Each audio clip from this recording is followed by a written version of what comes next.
picked up this Ford. It's a Ford 9. Oh boy.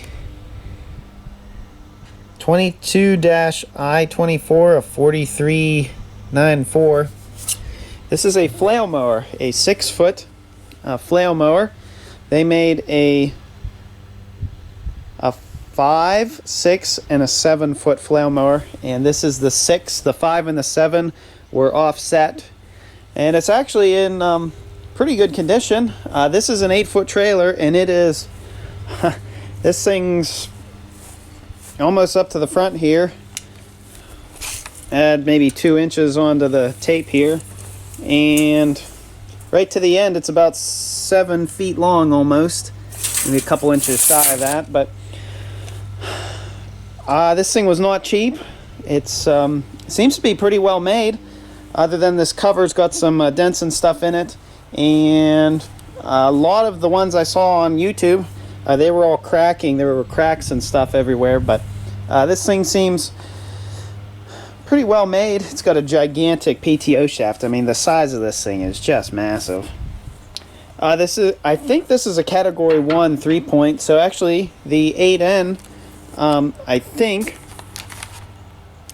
the 8N could run this thing, but this implement will be better suited for the Allis-Chalmers D17. So I went down to New Brighton, Pennsylvania. Took the old pickup here, the 96 F-150 XLT. She did fine. Love those mud tires on her. Really aggressive. With this being a 2-wheel drive truck, you really need it. But anyways, I'd like to grease this thing up. There are one grease zert there. There's one there. I want to check that gearbox, see how much fluid's in there. And I might unbolt this cover here. I don't know if there's anything. Yeah, there's probably something in there. Something like that. But it's this belt is like a 3/4 inch belt. It is gigantic. And just look at the heft. You know, that's almost as thick as my finger. So there's another grease zert here on the roller. One right there. And one on each end and one on each end of the roller. But she seems like she's in pretty good shape. It is pretty complete. There are a few, hopefully you guys can see this, there's a few cracks starting, and there's also another little one right here.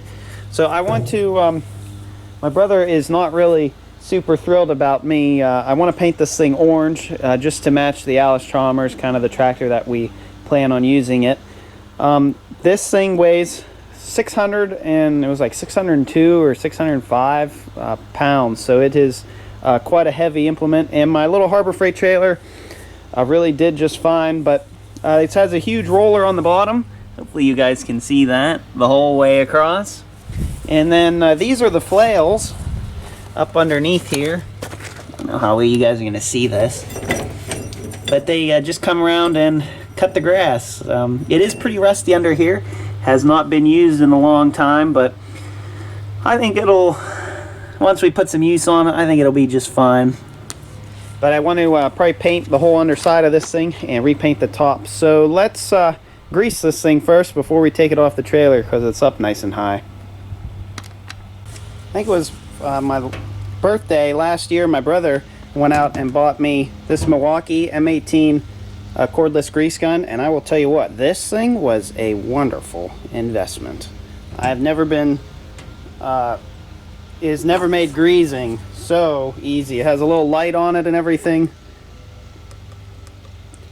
and Milwaukee batteries, and it's cordless, and pretty much it is a wonderful investment. Boy, this thing didn't take much grease at all. So I've got to say, I'm really glad that this thing, it seems to be well maintained. Ooh, there's some, I think it had sat out. I think it had sat out for a while, but we'll get it used again.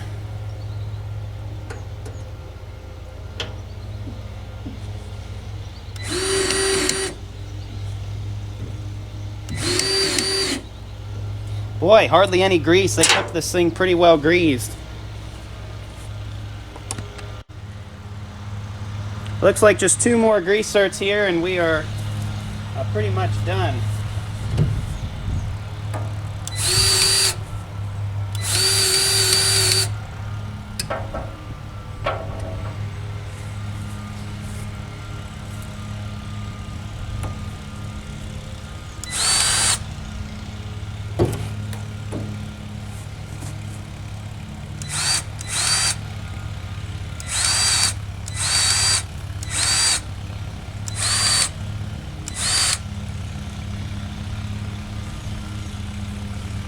Yeah, there you go. She's all greased up. And now all we have to do is take it off the trailer.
Generally, when I buy something new like this, well, new to me, I do not have any idea.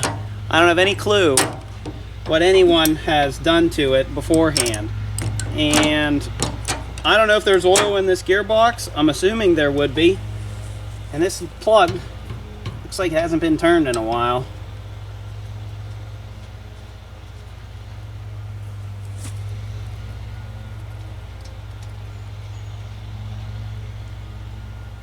Yeah, there's oil in there. And gear oil to boot. It's got the classic gear oil smell, so I definitely don't have any, I don't feel bad about running this thing now. Hooking this up to one of the tractors today. And I'll probably pull this cover off, drain the oil, and reseal it and put new oil in it. But this is just a trial run to see how how good this thing mows. So we have the flail mower here hooked up to the Allis-Chalmers D17, and we had to do a little bit of modifications yesterday. We had to build this bracket here. This 3-point end here was down here, and it was not it just wasn't right. This is not factory. So we added, my brother and I made this. Pretty much my brother did all of the welding on that. And it looks pretty good. And we still have some adjustments in the top link. But the main problem was with this PTO shaft. It was too long. He had to weld. We had to cut a couple inches off of here. And I think it was 3 inches I cut off of this piece. We cut this out and pulled this piece out, and then welded in, cut 3 inches off, and then stuck this piece down in and got it as straight as possible. But it works with the tractor now real good, so I'm very pleased about that.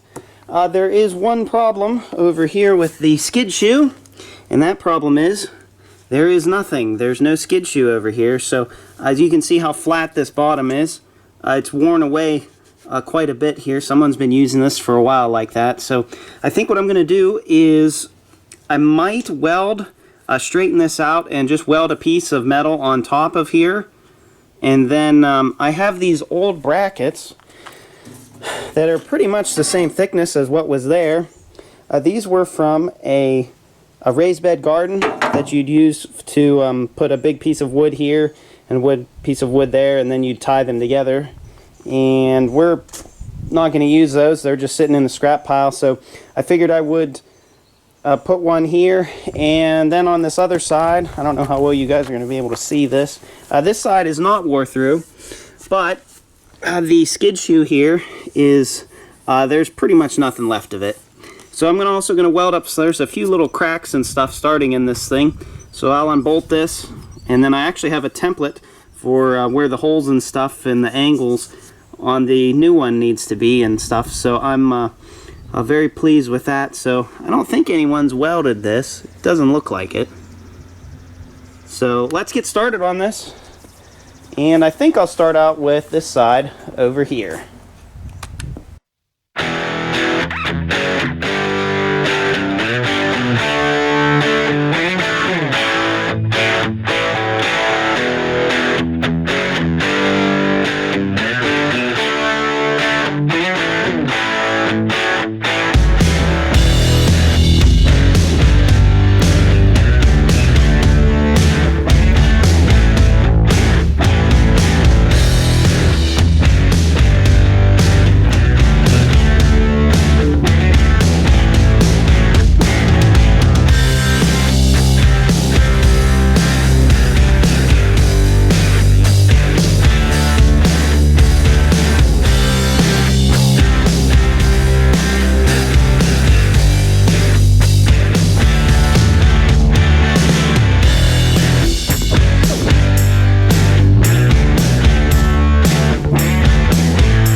Well, I finished all of the work on the flail mower for right now. I bought today I bought a gallon of Rust-Oleum Rusty Metal Primer, and I also bought a gallon of Alice Chalmers Orange paint. So let's flip the camera around here, and you guys can, it doesn't really look that different, but it definitely, we're not wearing the bottom of the flail mower away like we were before. So this is the side with all the belts and pulleys and stuff, or the one belt and pulley. So there's the fix that I have. Yes, there's a gap. I cannot tighten it up anymore. That's, I guess, just going to be the way that it is. It's not pretty. I also welded in a patch there.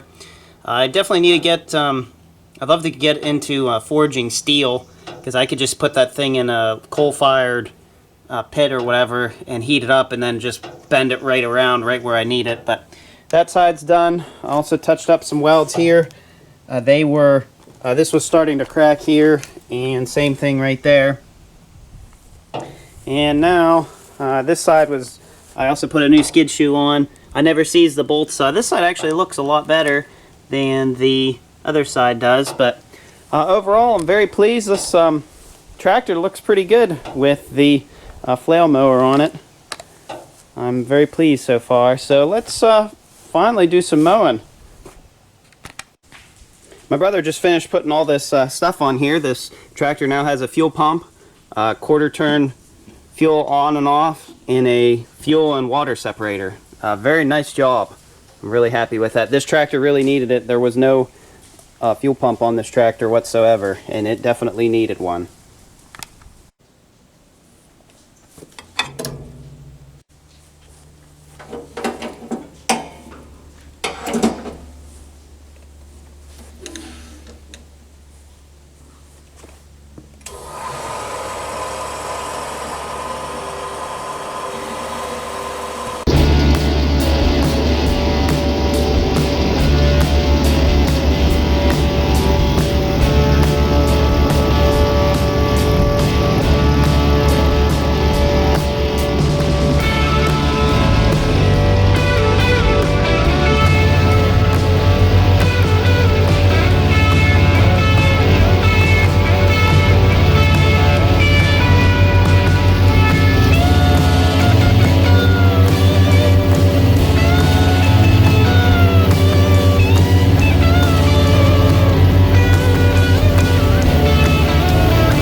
Well, the Alice made it through the mowing of the field. It looks pretty good, all that.